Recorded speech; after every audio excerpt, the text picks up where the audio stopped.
아니 엄마 갑자기 왜 그러세요? 뭐 기분 나쁜 일 있어요? 그냥 밥 한 끼 해주는 게 뭐 그렇게 대수라고? 어머님 왜 말씀을 그렇게 하세요? 저번에 하준이가 친정엄마랑은 고기 먹으러 간다고 해서 전에서 이러시는 거예요? 애가 한 말 가지고 왜 감정적으로 대하세요? 친정엄마가 가끔 하준이 보러 오시면 한 번씩 대접한 거예요. 그게 잘못됐어요?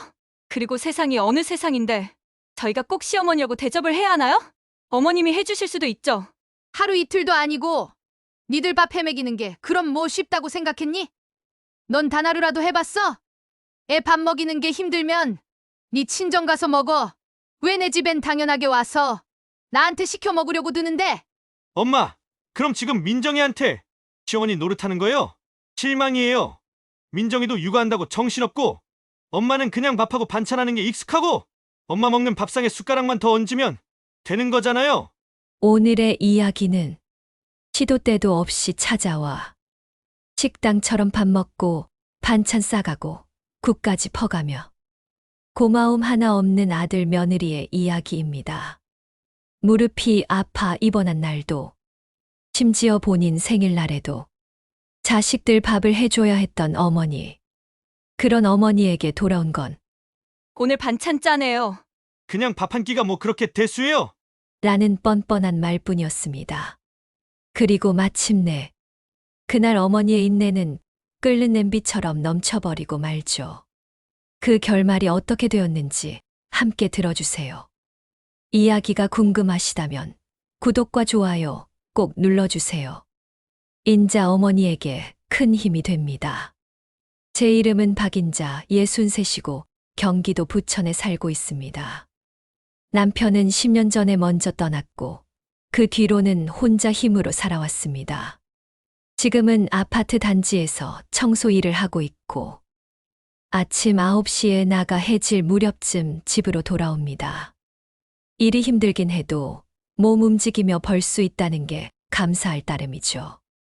자식들한테 손 안 벌리는 게 어디인가요? 그런데요. 주말이면 저희 또 다른 일이 시작됩니다. 바로 상전 며느리네 밥상 차리는 일이요.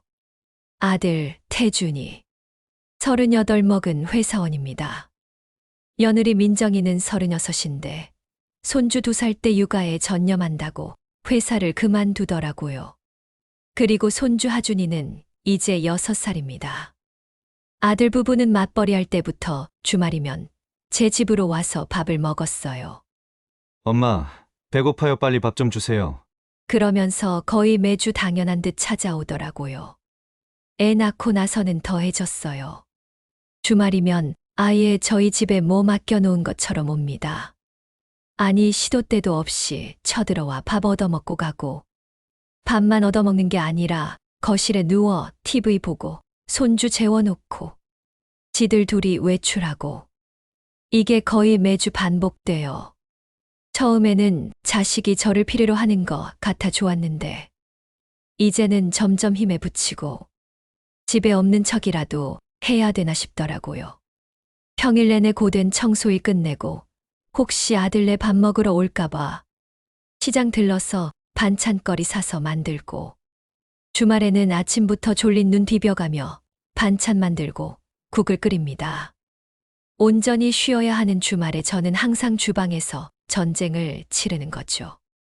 항상 당연하다는 듯 현관문 알아서 열고 들어와 엄마, 오늘은 반찬 뭐예요? 아들 녀석은 그 말 한마디 던지고 소파로 향하고 며느리는 애 집 내려놓고 제일 먼저 주방부터 훑어요. 어머님 오늘 반찬은 뭐예요?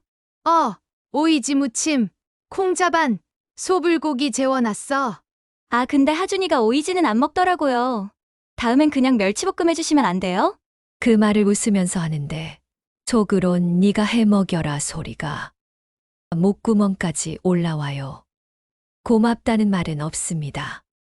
가끔은 제가 퇴근하고 쉬지도 못하고 주방에 서서 국 담고 있으면요. 어머님 아직 다 안 됐어요?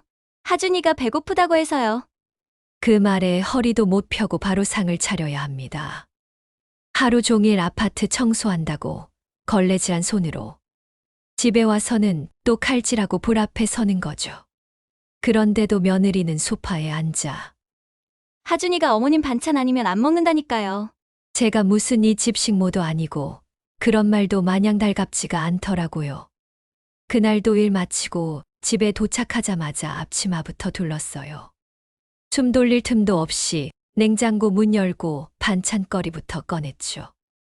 무릎은 하루 종일 계단 닦느라 퉁퉁 부었는데 오늘도 오겠지 하는 마음에 쉴 엄두도 못 냈습니다.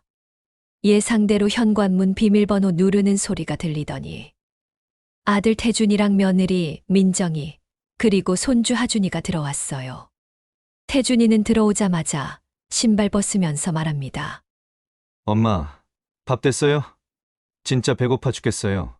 그 말 한마디에 전 입술을 한 번 깨물고 다리를 질질 끌다시피 해서 주방으로 갑니다. 며느리는 소파에 털썩 앉더니 텔레비전부터 켜요.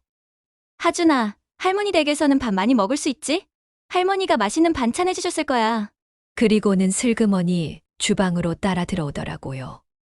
냉장고를 열더니 미리 재워둔 갈비통을 꺼내 들고 말합니다. 어머, 이거 갈비예요? 이거 가져가도 되죠? 내일 저녁에 하준이 아빠랑 구워 먹게요. 그 말투가 꼭 허락해달라가 아니라 당연히 가져갈 거다는 식이에요. 그래서 제가 한마디 했죠. 그거 하준이 오면 한 번씩 구워주려고 재워둔 거야. 그랬더니 민정이가 웃으면서 이렇게 말하더라고요. 아, 그럼 하준이 오늘 여기서 먹고 또 집 가서 먹으면 되죠. 요즘 고기밖에 안 먹어요. 아니, 무슨 지네 집에서 먹을 고기까지 챙겨줘야 하나요? 그뿐이면 말을 안 해요. 식사 다 하고 나서는 냉장고에 남은 반찬을 싹 퍼 담습니다. 심지어 국까지 야무지게 따로 봉지에 담더니 말해요. 어머님 국은 이만큼이면 되겠죠? 다음엔 북엇국 끓여주시면 안 돼요? 하준이가 요즘 미역국 안 먹으려고 해요. 진짜 속에서 뭔가 울컥 올라왔어요. 그럼 네가 해 먹이지 왜? 그 말이 혀끝까지 왔다가 꾹 눌러 참았어요. 그리고 그 모습을 지켜보던 태준이도 한마디 거들죠. 엄마, 다음엔 멸치볶음은 좀 매콤하게 해주세요. 지난번엔 좀 밍밍했대요, 민정이가. 민정이는 옆에서 실실 웃으며 말합니다. 제가 입맛이 까다롭잖아요, 어머님. 그러면서 손은 야무지게 반찬을 챙기고 있습니다. 그날 밤 주방 정리하면서 혼잣말이 나왔어요. 내가 전생에 쟤네들한테 뭘 그리 잘못을 했나. 남편 죽고 이제 밥상 차리는 거 그만하나 했는데 이건 무슨 며느리 시중까지 들게 생겼네. 제 손목엔 늘 파스가 붙어 있고 아들네가 왔다 가면 냉장고는 비워지고 마음은 허해졌습니다. 얼마 전엔 무릎이 너무 아파 병원에 다녀왔어요. 청소하면서 계단 오르내리는 게 고역이라 진료를 받았더니 퇴행성 관절염이라더군요. 무릎 사이 연골이 거의 닳았다고요. 그래서 하루 입원해서 주사도 맞고 물리치료도 받기로 했습니다. 그런데 이번 수속 밟으면서 가장 먼저 떠오른 게 누군 줄 아세요? 아들 내외요. 애들 밥은 어떡하지 며느리가 밥은 해 먹일까? 그리고 저는 생각했습니다. 제가 입원해 있으니 당연히 한 번쯤은 얼굴이라도 비추겠거니 하고요. 하준이 데리고 오긴 어렵더라도 아들 태준이 혼자라도 올 줄 알았죠. 그런데요, 하루 종일 전화 한 통 없었습니다. 제가 참다 못해 오후에 먼저 전화를 걸었어요. 태준아, 엄마 병원 왔어. 문자 보냈는데 혹시 봤니? 무릎이 너무 아파서 입원했어. 그랬더니 전화기 너머로 들리는 첫마디가 뭔지 아세요? 아, 그래요? 근데 오늘 하준이 친구들이랑 어디를 가기로 해서 민정이가 정신이 없거든요. 아마 병원까진 힘들 것 같아요. 그 말에 그냥 웃음만 나더라고요. 그래, 바쁘면 어쩔 수 없지지. 알았다. 하고 끊었어요. 호전이 없어 그 뒤로도 며칠 더 입원했지만 단 한 번도 오지를 않더군요. 다들 자식들이 한 번은 왔다 가던데 저는 혼자였습니다. 괜히 눈시울이 뜨거워졌어요. 내가 이런 대접받으려고 그렇게 밥을 해다 바쳤나. 퇴원하던 날은 버스 타고 집으로 왔습니다. 택시비도 아깝고 해서요. 버스에서 내릴 땐 무릎이 시큰거렸죠. 집에 도착하자마자 바로 소파에 기대고 앉았는데 그 타이밍에 띠링하고 메시지가 왔어요. 엄마, 우리 이번 주말에 저녁 먹으러 갈게요. 하준이가 할머니 반찬 먹고 싶대요. 그 순간 눈물이 터질 뻔했어요. 지금 제 상태를 뻔히 알면서 하준이 핑계대며 밥 얻어 먹으러 오겠다는 메시지. 입원해 있는 동안 괜찮냐는 전화 한 통 없더니 퇴원하니까 기다렸다는 듯이 또 밥 먹으러 온다는 거였습니다. 그날 저는 빈 밥솥 뚜껑만 열었다 닫았다 했습니다. 제 인생이 서러움으로 익어가는 것 같더군요. 주말이 되니 또 어김없이 현관문이 열립니다. 어머님, 저희 왔어요. 며느리 민정이 목소리가 먼저 들리고 그 뒤로는 아들 태준이랑 손주 하준이가 쪼르르 들어옵니다. 몸이 아직 덜 회복돼서 허리도 뻐근하고 무릎도 욱신거리는데 저는 자동으로 부엌으로 향했습니다. 그게 참 몸에 밴 습관이 무섭더라고요. 냉장고에 있던 재료 꺼내서 다시 국 끓이고 반찬 만들고 상을 차립니다. 콩나물국 하나 끓이는데도 다리 힘이 풀려서 중간중간 의자에 앉아 쉬었다가 했어요. 그래도 애들 밥 굶길 순 없다는 생각 하나로 움직였습니다. 반찬은 미리 해둔 진미채볶음, 무생채, 두부 부침, 그리고 남은 소불고기 데워서 낸 거였어요. 별건 없어도 정성은 담았죠. 근데요, 다들 상에 앉아 밥 먹다가 며느리가 젓가락을 멈추더니 느긋하게 말하는 거예요. 어머님, 오늘은 반찬이 조금 짠 것 같아요. 하준이 입맛엔 좀 자극적일 수도 있겠네요. 다음엔 덜 짜게 해주세요. 그 말에 아들 태준이도 젓가락을 멈추고 아, 나도 진미채 좀 짜긴 하다. 엄마, 다음엔 좀 싱겁게 해봐요. 그 순간 심장이 덜컥 내려앉았습니다. 아니, 내가 지금 뭐 하고 있는 건가? 내가 지금 병원 갔다 온 몸으로도 밥상 차려줬더니 돌아오는 건 반찬 평가야? 고맙다는 말 한마디 없는 아이들.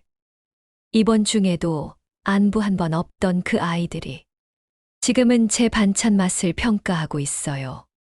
제가 아무 말 없이 숟가락을 내려놓자 민정이가 웃으면서 또 이럽니다. 어머님, 짜게 먹는 거 건강에 안 좋아서 그래요. 어머님 원래 안 짜게 잘하시잖아요. 뚫린 입이라고 라는 말이 정말 혀끝까지 나왔지만 차마 뱉어내지는 못했습니다. 어느 날이었습니다. 그날은 정말 몸이 말을 안 들었습니다. 출근하자마자 화단에 떨어진 낙엽을 치우는데 무릎이 찌릿찌릿해서 쪼그려 앉기도 힘들더라고요.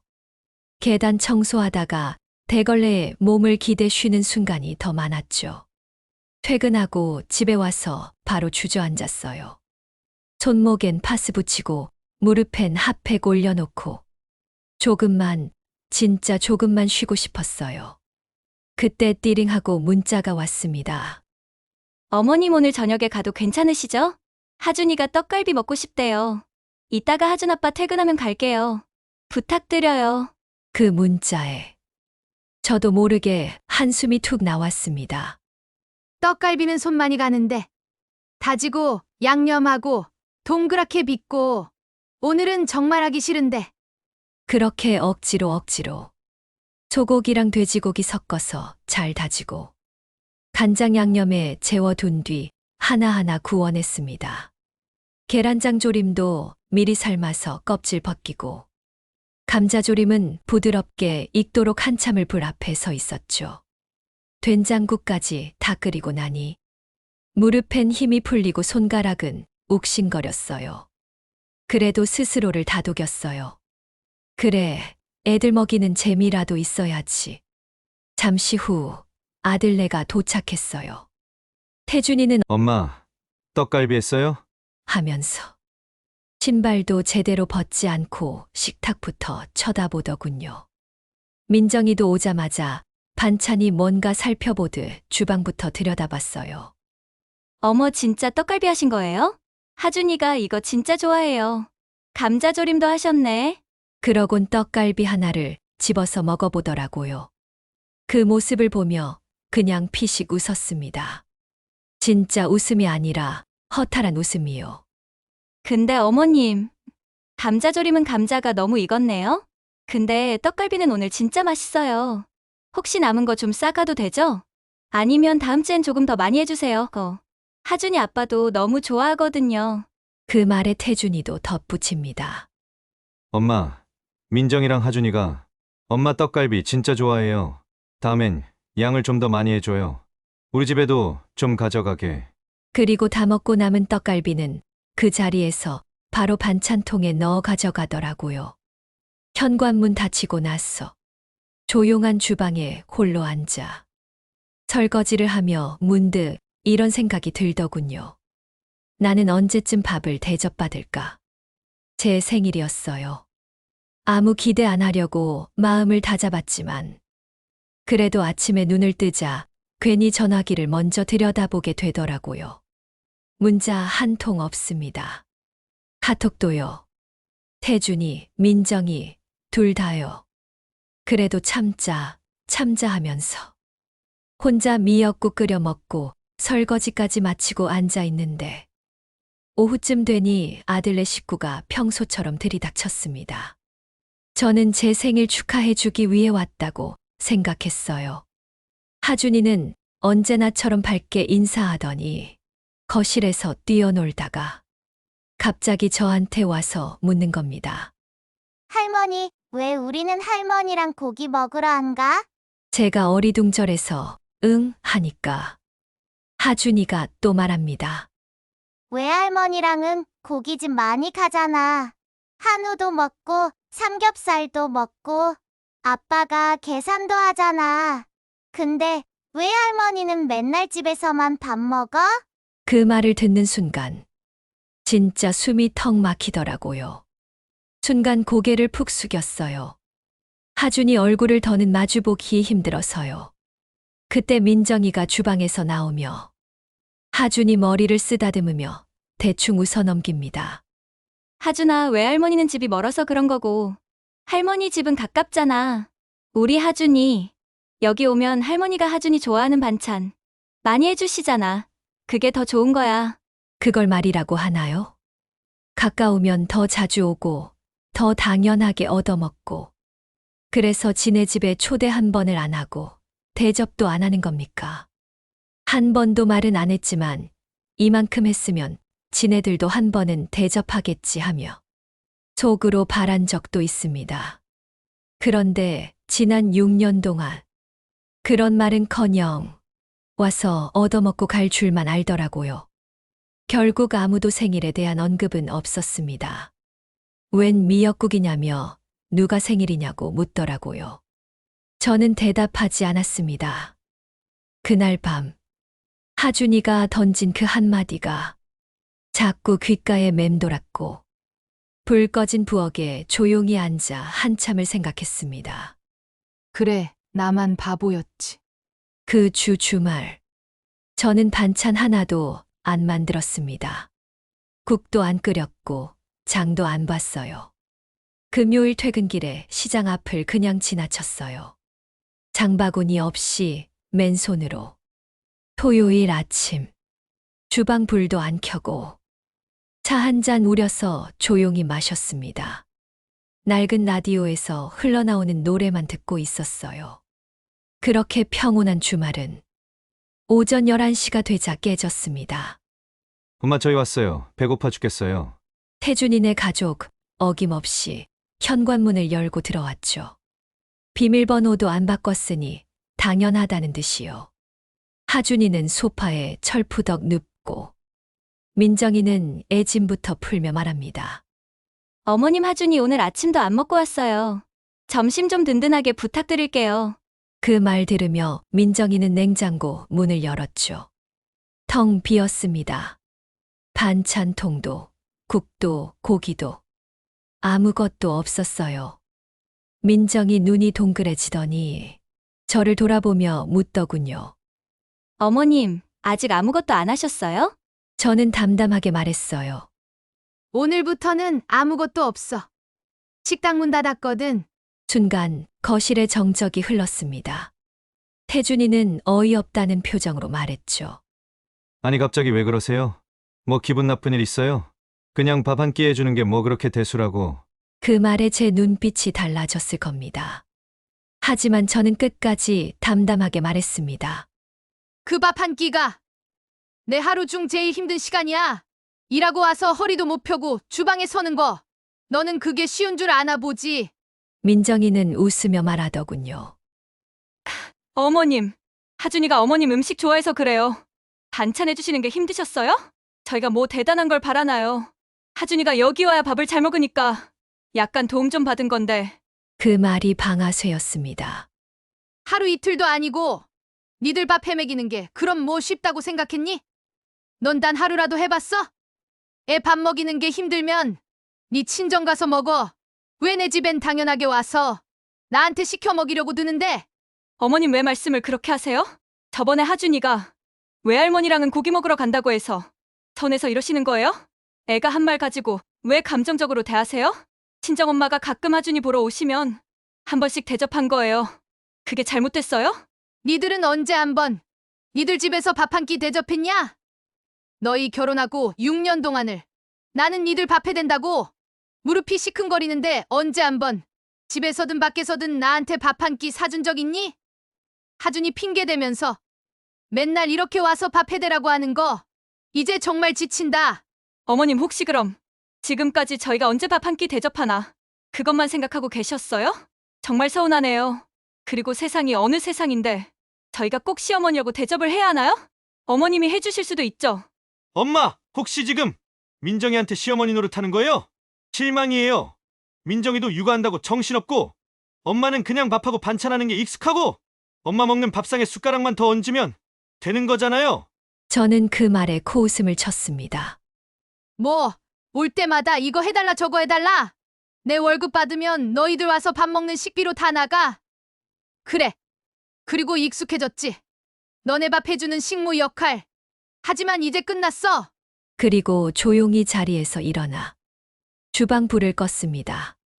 이제부턴 내 냉장고에서 뭐 꺼내가지 마. 여긴 더 이상 니들 밥 먹는 식당 아니니까. 하준이만 저를 보며 할머니, 밥 없어요? 하고 묻더군요. 그 말에 가슴이 철렁 내려앉았지만 그래도 저는 말했습니다. 하준아, 이제 엄마 아빠가 해줄 거야. 할머니는 이제 쉬어야 돼. 그렇게 저는 드디어 제 주방을 제 손으로 닫았습니다. 그날 아들 내외는 어색한 분위기 속에서 아무 말 없이 집을 나섰습니다. 그날 이후 집안은 조용했습니다. 전화도 없고 문자도 없고 주말에도 그 흔한 초인종 소리 하나 들리지 않았습니다. 아, 딱 하나 왔죠. 카카오톡.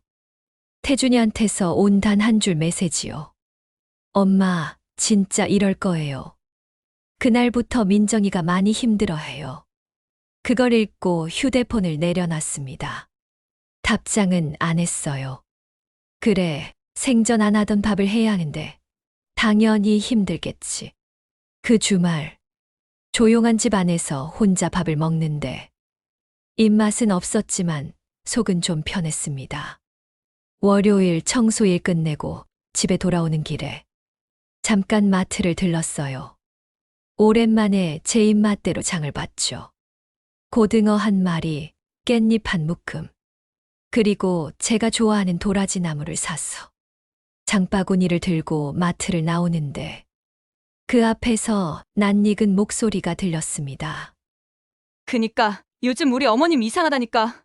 그동안 다 해주시다가 갑자기 그런다니까. 시어머니라서 꼭 대접받아야 할 이유가 어딨어. 세상이 어느 세상인데.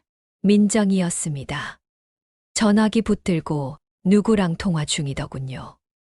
어머님이랑은 대화가 안 통해. 하준 아빠도 스트레스 받아 하고 그깟 밥 한 끼 안 해줬다고. 이렇게까지 하는 게 맞는 거야? 그 말을 들으며 마트 봉투를 쥔 손에 힘이 들어갔습니다. 지금까지 해준 반찬이며 국이며 그 수많은 시간들은 그깟밥 한 끼였던 거죠. 집에 돌아와 장을 정리하며 속으로 생각했습니다. 그래, 이젠 너희랑은 진짜 거리 좀 둬야겠다. 저는 단톡방에 이런 글을 올렸습니다. 앞으로 우리 집엔 오지 마라. 나도 내 생활이 있고 지금껏 너무 무리했던 것 같아. 무슨 날이어도 앞으로는 각자 시간 보내자. 태준이는 바로 전화했지만 받지 않았습니다. 그날 저녁, 아들 부부는 결국 집까지 찾아왔습니다. 현관 앞에서 초인종 소리가 울렸지만 저는 문을 열지 않았습니다. 카메라 너머로 보이더군요. 민정이 팔짱을 낀 채 노려보는 듯한 얼굴로 말했습니다. 봤지? 어머님 진짜 이상하지? 그 말에 제 마음은 오히려 단단해졌습니다. 그래, 이제 시작이야. 밥 안 해주는 엄마였어. 더 이상 니네에게 휘둘리지 않는 사람으로 변할 거야. 며칠이 지나도록 아들 부부는 연락을 끊지 않았습니다. 전화, 문자, 톡 전부 동원해서요. 그깟 밥이라면서 이렇게까지 하는 이유가 뭘까요? 엄마 왜 그렇게 예민하게 구세요? 가족끼리 그럴 수 있는 거잖아요. 가족이니까 참았던 거고, 가족이니까 말 안 했던 건데, 그걸 당연하게 여긴 건 정작 그 아이들이었죠. 결국 집 앞에서 한 번 마주쳤습니다. 태준이, 민정이, 하준이까지 셋이 서 있더군요. 저는 피하지 않았습니다. 이번엔 제 할 말이 있었으니까요. 민정이는 들어오자마자 말을 꺼냈습니다. 어머님, 그동안 제가 뭘 그렇게 잘못했는지 모르겠지만 하준이도 있고 가족끼리 이러는 건 좀 아닌 것 같아요. 태준이도 거들었죠. 엄마, 민정이 애 키운다고 힘든 거 알면서 왜 이렇게까지 해요? 그깟 밥 한번 대접 안 한 게 뭐가 그렇게 큰 죄라고요? 그 말을 듣는 순간 숨을 깊게 들이쉬고 조용히 말했습니다. 그깟 밥. 두 사람은 순간 입을 다물었어요. 너희는 내가 그 밥상 차리느라 시장 다녀오고 무릎 아픈데 쪼그려 앉아 재료 다듬고 일 끝나고 지친 몸으로 국 끓이고 반찬 만들고 그걸 그냥 그까지라고 하니? 태준이는 어색하게 웃으며 말했죠. 아니 그게 아니고 그냥 그냥 당연했겠지. 너희 집엔 날 단 한 번도 부른 적 없잖아. 내가 니들 집 살 때 돈 좀 보탰다 해도 요만큼의 고마움도 없고 너희 나를 초대한 적 없어. 왜? 불편하니까? 귀찮으니까? 민정이는 대답 없이 눈만 굴리더군요. 친정엔 한우 사주고 외식도 하고 나는 한 번도 밖에서 밥 한 끼 대접받은 적 없었어. 그게 얼마나 서럽고 창피한 줄 아니? 순간 민정이 입이 삐죽 나왔습니다. 그걸 꼭 이렇게까지 말하셔야 해요? 저는 고개를 끄덕였습니다. 그래. 이제는 꼭 이렇게 말해야겠다 싶어서 그래. 나는 너는 밥 차려주는 사람 아니야. 너희 편한 대로 살아온 거. 이제부턴 내가 안 맞춰. 태준이는 당황했는지 말끝을 흐리며 묻더군요. 그럼 앞으로는 어떡하라고요? 저는 아주 단호하게 말했습니다. 앞으로 그걸 왜 나한테 묻니? 니들끼리 살아. 밥은 네 마누라가 하고 애는 니들 둘이 잘 키우면 되잖니. 나는 이제 나를 위해 살 거다. 그 말을 마지막으로 저는 천천히 현관문을 닫았습니다. 그리고 주방으로 돌아와 조용히 반찬을 꺼내 식탁에 올렸습니다. 혼자 먹는 밥이었지만 이상하게 그날 밥은 따뜻했고 제가 만든 도라지 무침은 참 맛있었습니다. 우리는 그동안 가족이라는 이름으로 누군가의 희생을 너무 오래 당연하게 여긴 건 아니었을까요? 한없이 베풀기만 했던 어머니, 그리고 그 사랑을 당연하게 받아들이던 아들 부부. 당연한 건 없습니다. 정은 나눠야 하고 밥상은 함께 차려야 하는 거죠. 이제 어머니는 자신만의 삶을 살기로 했습니다. 부디 우리 모두 그런 각성의 순간을 더 늦기 전에 마주하길 바랍니다. 지금까지 황혼의 늪이었습니다. 오늘 영상이 공감되셨다면 구독과 좋아요, 알림 설정 부탁드립니다. 여기까지 살아오시느라 정말 수고 많으셨습니다. 건강하세요.